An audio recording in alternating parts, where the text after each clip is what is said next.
গাজীপুর জেলার সদর উপজেলার ভাওয়ালগড় ইউনিয়নের ঢাকা ময়মনসিংহ মহাসড়কের পাশে ভবানীপুর বাজারে ১৪৩৩ বাংলা সালের নতুন ইজারাদার হিসেবে বাজার ডাক পেয়েছেন বাজারটির সাবেক ইজারাদার দেলোয়ার হোসেন শিকদার।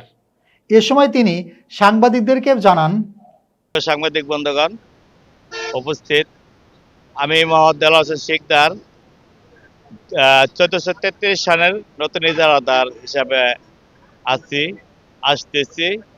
তো ভবানীপুর বাজার দীর্ঘদিন আমি এই বাজারের পরিচালনা করে আসছি।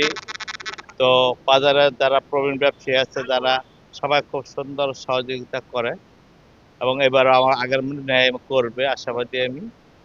তারপর পাশাপাশি বাজারে কিছু সমস্যা আছে, যেমন ফুটপাত দখলদারিত্ব এবং আছে যানজট নিরসন করার জন্য যে বিষয়গুলো আছে, এই বিষয়গুলি আমি সকল ব্যবসায়ীদেরকে নিয়ে একসাথে কাজ করে এগুলি যাতে সুন্দর বাজার পরিষ্কার থাকে এবং যানজট বাধার সৃষ্টি না হয়।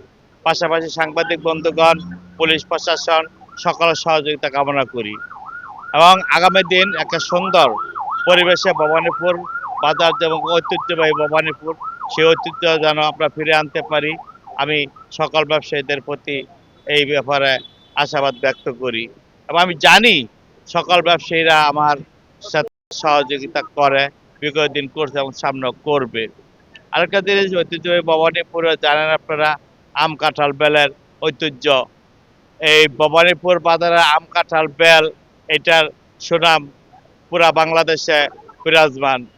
সেই হিসাবে এই ভবানীপুরের নাম জানে না এরকম লোক নাই। ভবানীপুর ঐতিহ্যবাহী ভবানীপুর, সেই ঐতিহ্যবাহী ভবানীপুরকে ঐতিহ্য রক্ষা করতে সকল ব্যবসায়ীদের সহযোগিতা একান্ত কামনা করি। পাশাপাশি সুশীল সমাজ, সাংবাদিক বন্ধু, আইনশৃঙ্খলা রক্ষাকারী বাহিনীর সকল বন্ধুদের প্রতি আমার উদাত্ত আহ্বান, আমরা সুস্থ সুন্দর একটা পরিবেশে যেন বাজারের ব্যবসায়ীদেরকে করতে পারি, সেই হিসেবে ধন্যবাদ জানাই।